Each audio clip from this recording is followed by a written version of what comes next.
I'm married to a train station. That happened. You married to a train that station? happened.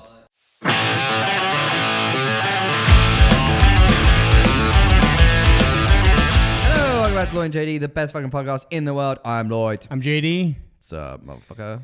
I don't know. It's been an interesting week. Why? Well, we were talking about it before we actually turned on that the fact that VidMe shut down, that they basically yesterday, and we're taping this on December 2nd, it'll be out in a couple days, but essentially on December 1st, they said that there were no more uploads, that they were shutting down, that was the end of VidMe, and by December 15th, they were going to wipe all the servers and all the videos would be gone.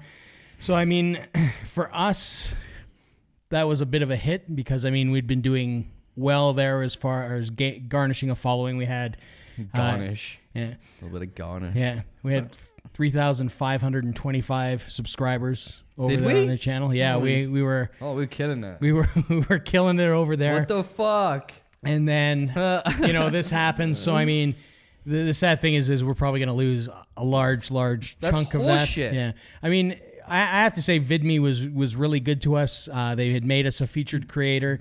They were promoting a lot of our stuff. So a lot of our podcasts that sometimes on YouTube that maybe get watched We 30, 40 times. up there in the head office. Yeah, I mean, they were getting, someone. 500, 600, 1,000 views, some of them. So, I mean, we were doing substantially better for people watching Why our doesn't stuff. that happen on YouTube? Because YouTube, we are a tiny fish in a gigantic ocean, and Sometimes it's very the tiniest hard. fish are the tastiest. Yeah. Well, exactly. There is a ton of people on YouTube that are, not getting the recognition that they probably deserve. They're doing a lot of hard work. And I mean, it's hard to create a following there. The nice thing with VidMe was that they took us a little bit under their wing. They helped promote us. They would make our, videos, featured videos, much like you see on YouTube. And that created a following. So, I mean, it was nice. The only downside is when they shut down all the downloads. So, I mean, I had hoped, because I saw the news about 9 minutes after it was posted, I tried to record on my phone and upload. You were on it. I was on it for whatever reason. I tried to upload just to say, hey guys, like we appreciate all our fans here, all that kind of stuff. Here's our YouTube channel. You can catch up, because VidMe was actually fairly far behind in the podcast. They were watching a lot of the band interviews that we did and not the current shows, because I sort of had them on a time delay. That's a long time ago. Yeah, it was a while ago. So a lot of people came from VidMe, so we've had a bunch of subscribers over the last 2 days. We're consistently getting a lot of subscribers. Like, where's all the bands gone? Yeah, well, you can watch all those episodes. So if you jump back, I mean, there are hundreds of episodes that you can watch. I mean, we have all our current stuff. We always, same schedule that we had on VidMe.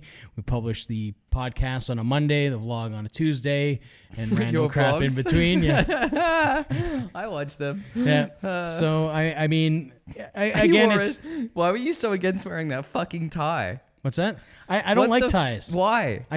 You don't like looking smart? When do you ever see me wear anything other than a black hoodie? I don't ever wear a fucking tie either. Like, I'm wearing a top that says Bronx on it right now. But when I get the chance to wear a suit, I love it, man. I feel like James Bond, man. Yeah. Like, well, I wasn't wearing a suit. I was just wearing a tie. I'm going to take over the world where you should have worn a suit. But yeah, I don't own a suit, tie to is be honest. halfway there. I don't own a suit either. Rentals, bud. Yeah. But a tie is halfway there. Yeah. Why? I was like, why are you so against it? Yeah, I'm just not a tie guy. I'm just not. I'm not one for dressing up. I'm not one for being uber fashionable, which I don't like being fashionable. I don't like dressing up, but fuck, do I like to wear a suit? Feels good. Feels good. It feels great. Yeah. Yeah. So, I mean, obviously you're talking about when I went to the Rec Room grand opening and stuff like that. It was a, kind of a tie, a more formal event. So, I mean, that's about as far as I would have get worn for. this. Yeah. I do not even have a tie, and am I going to buy one? Probably. Yeah, I mean, that's it. I have a tie for I would love to like have that. a suit, but I'm way too much of a pussy to go into a suit store and be like, what do I do? I just wouldn't wear it enough, right? Yeah, help me. Yeah. See, the thing is I do things like paint and all that kind of stuff, or I ride bikes, or I skateboard. I mean, but it's not conducive to suit I wearing. like it when people invite me to things where I do need to wear a suit, and no one ever invites me somewhere I do need a suit. But if they ever did, I'd want to have one ready. Right. I'd hate to be like, damn it, I want to have a suit.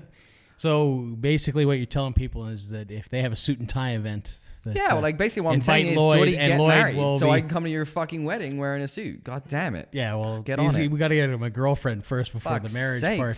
I know, you got to stop working so much. You're going to be waiting a long, long time for that. He's married to wood. He's married to wood. He married carpentry. Yeah. Nothing wrong with that. So yeah, I mean, it's get splinters. Yeah. So it's disappointing that VidMe shut down, but like I said, hopefully those people do find us over here. If you've come across from VidMe, thanks for coming and subscribing. I know there's a bunch of you that did it already in the past couple of days. Did it? We appreciate it. We appreciate the support, and we'll keep on plugging forward no matter what platform we're on or what platform you're listening on. So yeah, that was kind of the big news. Shocked your week. It was a bit of a weird way. Earthquake in JD's world. It wasn't so much an earthquake. Like a lot of people were saying, like you put so much work into that and all that kind of stuff. But what really it is we're just, we put the product out in several different things. It's in Google Play, it's in iTunes, it's on YouTube. Saying that? So some people said, "Oh my God, VidMe shut down." Like, you guys you put so much work into that, and it's like, well, it's work that we were doing anyways. It's just we're uploading it to. Didn't even know it was happening, guys. Yeah. I'm actually surprised that you knew it. They shut down. I thought this was going to be a giant vlog last night. Oh, I see. Like, oh, yeah.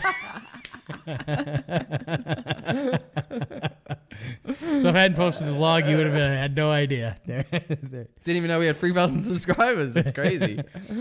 I said, I downloaded it to look in that. I found it rather hard to use just because I'm not very good at stuff anyway on like my phone. So yeah. But and then I play a game on my iPhone. Yeah. That takes a lot of my space. Right. And I wouldn't let me play my game, so VidMe had to go. Yeah, there you go. My dragon game is. Yeah. But I mean, it's hard, and there's a lot of people that are hating on them right now, and I think people fail. that's 2017, bud. Yeah, you can't do nothing without getting a little hate. But I mean, it's funny. It's like it's like people think that you owe them something. At the end of the day. That's 2017 though. Yeah. That's like I just like said. They owe you nothing. They really do. That, and I mean, that is the trend right now. Is to find some shit to hate about. Yeah, that is what is the trend right now. Yeah, I mean, if you look at it, for us, it's a big hit. I mean, we had, almost, 6 times the subscribers that we have on YouTube on VidMe. But we're looking at the positive side. I'm already over it. Yeah. And on the positive side, I feel good. We gained some fans that we didn't have before on this platform. And we might gain more, we might not. But and there you go. It's fuck it. It's whatever, right? Who cares? I mean, and the thing is that's business, right? I mean, they're going to go to a point until they, they're either going to make it or they can't make it anymore. And obviously they made the breaking point. No, I'm done. Just kidding. Well, and I mean, look at it. How easy is it to compete with Google and YouTube? It's not. I mean, they've got They will fucking kill you. They will take you out of the game. Or they will buy you. I mean, look at all the small social media platforms that started to make a dent. To be bought. And then what happened to them? You. Yeah, but like take an example, Instagram. Instagram's a good example of a company that built themselves up and then they got to a certain point. So what happened? It's like Facebook's like, we can't have that, so we're going to buy you. Fucking right. And then you damn well would do it because I need all that money. Yeah. That's why we did this. So I'm not, I don't care a fuck about Instagram. Like if you made Instagram, it's just a fucking app. You'd be like, I'll sell it for billions of dollars. Here you go. Yeah. Fucking have it. Yeah. But that's what people fail to recognize, right? That these are companies, that these are businesses, that they're doing their thing. The whole point is to work it up to the point where someone wants to buy it for millions of dollars and you sell that motherfucker because who wants to work their entire life? And then after that, it's like, it's not my thing anymore, so I don't care what you do, I'm going to spend my millions of dollars on jerking off on the beach and fucking somewhere hot. Yeah, a lot of good successful business, and they'll build a business up to a certain point, right? They will sell it for a lot of money, and then what do they typically do? They go do the same thing again. Maybe something slightly different. That's their business. Yeah. They keep growing businesses. It's like flipping houses. You flip businesses. Yeah. Same thing. You put your money in, you build it to a point, you sell it, you get your money back, you keep people on think going. that you've got like some weird connection to like your app. I would have zero connection to my app. I'd be like, what's that? You want to give me, you want $5 million? Fucking sell that shit right now. Yeah. Well, it's like painting I'll drown this app in a shallow fucking puddle if it means I get $5 million. It's like doing painting as an art, right? I mean, you That's do a little them, you different. paint them.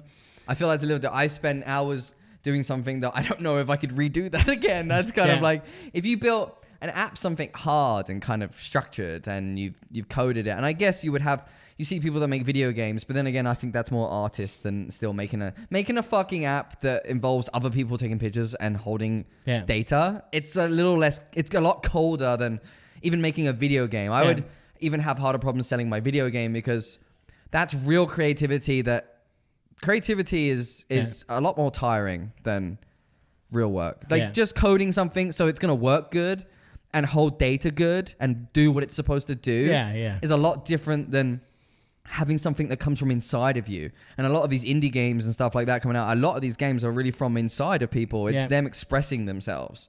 So I can see it being a lot harder to let go of. Just like a painting of mine that I've been like, wow, that's really good. I enjoy it. I don't know if I ever want to sell that because will I ever paint this again? Right, because there's an emotional attachment in that point, right? You know, but making something that's hard, like say it's like my Yoda prints. Yeah. I don't give a fuck when I sell those. I could reproduce those. Yeah. It doesn't bother me any. If you said I want the original, then I'd be like, maybe not. Yeah. Yeah. Yeah, but but that's a different feeling. And that's the art business, right? I mean, I'll do paintings that take hundreds of hours, but I'll sell the print for $10. Yeah. I'm not selling you the painting for $10. Exactly. That's not going to happen. You no. know? There's the right I keep amount all that stuff for myself, you know. Exactly. and the funny thing is, I don't even put it up. I just kind of hide it away. Just it's all hoards and stuck. collects Exactly, dust. you know. Most of my paintings will never go up on my wall, but will I sell them? Probably not. You know, I've got a 10 or 15 foot by like 8 foot canvas that I've been working on. Like, I mean, it's just in the garage. Yeah. Yeah, that thing's huge. Yeah, I mean, that's what happens, right? You get invested in that because you put so much time, so it's hard to part with it. Yeah, if I had some. But I tell you, if somebody said I want $10 million for it, makes it a little easier. Fuck no, I'd sell anything of mine for $10 million. Well, that's what I mean. And the emotional attachment is like kind of like, you know. And you might find that materialistic or bad, but in a sense, that $10 million to me is like a safety net in these hard times. You know, you can say that like maybe there'll be one day where like that $10 million is worth nothing because money is worth nothing and the world has changed. And that's all well and good, but right now money is not worth nothing. Yeah. And it keeps that safety net over your head. I'm not going to be homeless anytime soon. No. And I mean, you got to pay the bills and all that kind of stuff. And if you live where we live, everything's fucking expensive as shit. Yeah. Groceries are expensive as shit. Yep. I mean, Jordy was talking about it, like the amount that I work and how hard I work. I eat so much food at work. I take like 9 sandwiches. Yeah. You have to find cheap ways to take tons of food because I'm spending so many calories and groceries are just crazy expensive. Yeah. Yeah. And people get crazy on Christmas. They like buy out, like they'll buy out everything. So like if there's like one type of gravy, they'll like buy every pack of gravy. It's like, what the fuck? That's actually something that people are doing. Like hoarding shit. Like it's like, what the fuck are you doing, man? Because it's there's a philosophy out there that it's real savings, right? So I mean, if you drink coffee every day, right? And your package of coffee costs $20. But in a sense, it's sickness because you're buying things you don't need in case you'll ever need them. No, not it's always. Like we were talking about this the other day at Costco. Like you can spend everything at Costco is about $10, say. Yeah. Just say that. Say everything's around $10. I found that when we got there. So if you buy 10 items, you spend around $100. Okay? So those 10 items, like say one of them is toothpaste, you now got 19 rolls of toothpaste, 19 tubes of toothpaste in that fucking thing. And you got like, you know, pickled eggs. Now you've got a fucking jar of pickled eggs that no one could eat in a year. You know what I mean? And like, great. I like those things, but it seems fucking stupid to me when I can spend $100 at a grocery store and buy things I really need to keep my body nourished in all the different areas of life. Like I need vegetables, I need fruit, I need all these different things, and I need a certain amount for a week to feed my family, and that's all I need, and that's all I buy. And then I go back when I need again, and I'll buy again. Right. Now, if that was the change, and say grocery stores stop filling up with food, then I would find other ways to do that. I would have to go hunt for something. I would have to kill something and get my meat that way. I would have to grow my vegetables and get my vegetables that way. And you know, it would change. But to hoard things that I don't know that I need right away, I feel like... But what I'm saying is if you know you're going to need something, so let's say you go through a package of coffee once a month. That's where I didn't want 19 fucking... Where the fuck am I going to put 19? Like, I feel like the most valuable thing today is space. Yeah. Space. Where the fuck am I putting 19 tubes of toothpaste? Like, fuck it. I'll buy toothpaste at $2 whatever a tube next month when I've made multiple paychecks and I've got more than enough money. But what I'm saying is there's a philosophy. So if we go back to the coffee thing, if you pay $20 a month for coffee and then they cut it down to half price and you know you're going to use 6 of those in a year, you can spend $60 versus $120. But then that $60 is real savings because your time, in order to make that $60 after taxes and stuff, you're working 4 or 5 hours. But now I'm having to store that. Not only am I having to store that in my space, which is taking space away from other things I need to put in there that I need right away. But that maybe are fresh that go. Right? I know, but I find it fucking stupid. Yeah. It's like I get it. You drink a lot of coffee, but either like you work hard. Like, what are you really saving? Like, great, you save $4 or whatever, like or something. Whatever you've really saved, like say $60 over the year.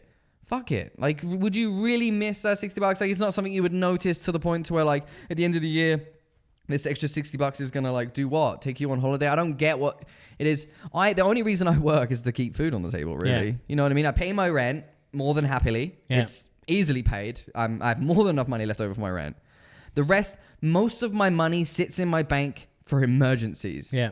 That's the reality of most people's lives. If you think about it, most of your money sits around for emergencies. That wisdom tooth that's going to come in when I'm fucking, you know, and I'm going to pay $2,000. That fucking cat that's going to need to go to the fucking emergency room. But even one day. that's a different philosophy, because I know tons of people, it's like paycheck to paycheck to paycheck. And I feel like that's sometimes like if you're not making enough money or you're bad with money. And I don't need to be mean. Overspending. Yeah, right? I don't need to be mean, but if you're having money issues, and I think our friend Jerry actually did an episode on this, that if you're poor in today's society, you are bad with money. And that's practically what it is. I found a job in a week. I'm a laborer. Yeah. I work lots of hours and I work a minimum laborer's wage and I make tons of money, man. Like I have more than enough money to spend on food right now. The only thing that's stressing me right now is I want to buy certain luxury Christmas gifts and I want to buy...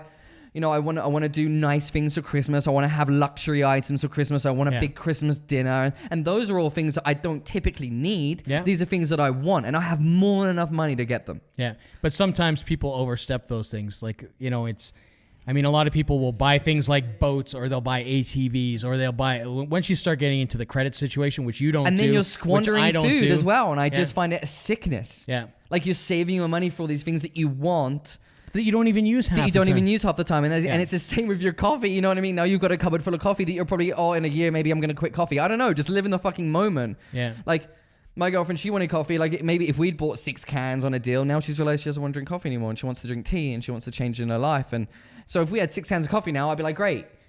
Yeah. I've got 6 cans of coffee that she no longer wants to fucking drink and I've got to give away or fucking try to hustle to my friends. You want to buy a can of coffee off me? Which is that's sick and it's fucking self. So now but like I said, if you know you're going to use it, like your toothpaste is an example. If you're going to use toothpaste, but I know it's not like you're going to decide to stop brushing your teeth. In a sense, I know people like this too, and they're always offering you shit. Like, do you want a thing of ketchup? Like, it's just like, why buy it in so many things if you're just going to keep offering it to your friends? You see, that's ridiculous, right? But that's the sickness. They still feel they've saved money, and it's almost like gambling. Yeah. When you put like $1,000 in and you win 20 back, and you feel like you're a winner.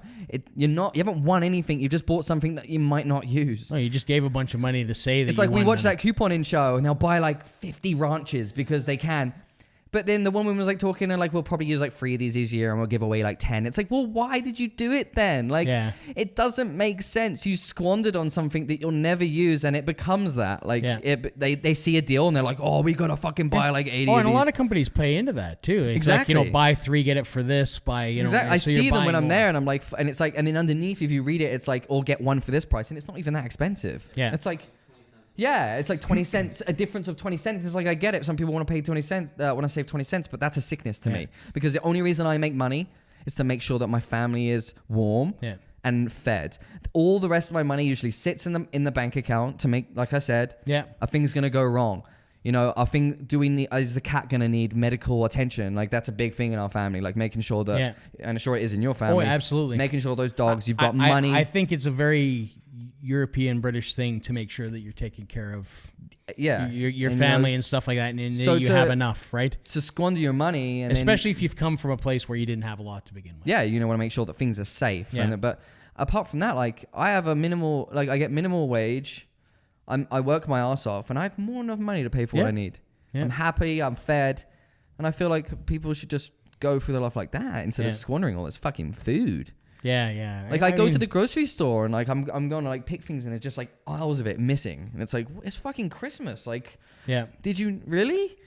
Yeah. Look, you see it's a different way. And there's like 8 packages of Coke. Yeah. Like now you've bought out so much Coke. Like if 4 people do that, the pallet's clear. And shipments don't work like that. They won't get a shipment right away. If they had just bought what they needed, like 1 or 2, and then come back in 2 weeks, say when they're out, there will be another shipment in.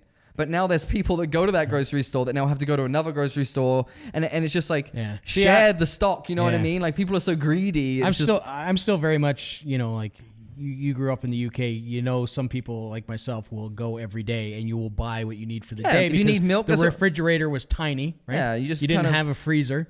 didn't have a big giant freezer. You just had a little tiny fridge in the kitchen. Like I don't have a deep freeze now. And right. those people will fill their deep freeze of like 18 box of Pizza Pops. And it's like, why don't you just buy a box of Pizza Pops when you need a box of Pizza Pops? Like, I don't understand it. Is it laziness? Like, or is somewhat? I mean, I go to the store lots, and like I said, I typically buy what I'm eating. Like a lot of times, I'll buy dinner before I make it. You know, I'll get what it is, and in that way, it's fresh, right? Yeah. And that way, I'm not throwing out. You know, and that's why I said a lot of the foods that my family needs are perishables. Yeah. Like there's things that I have to buy weekly, like eggs and milk and bread and meat, and they all go bad, and they all go bad, and they all need to be eaten, and then we eat them, and then we restock. And that's how life would be. Even if the grocery store wasn't here, we would have to go gather our food ourselves, and then we would have to restock that daily or weekly or however out we got our food. But I don't know. I find it weird when I go in the grocery store and I see like empty halls. It's just kind of like I know that many people weren't buying the same thing. It's one person buying like 19 of the one thing, and then it's like you're a dick. Because now Lloyd has no gravy. You're a dick. Yeah, so make sure you're not buying up all the gravy in Lloyd. Yeah, man. British people like gravy. I like gravy. There you go. But I don't buy my gravy in fucking packs of 1 million. Like I buy like 1 or 2 a week, and then I go back. Yeah. Oh well. I like to share. Yeah. Well, that's all we got time for this week. Okay. So, if you're here from VidMe, thank you so much. Remember to like, comment, subscribe, all that kind of good stuff. We appreciate you following us here. If you're here on YouTube or listening to us on iTunes, we're glad you're still around. Yeah, thanks. I'm Lloyd. I'm JD. Peace. See ya.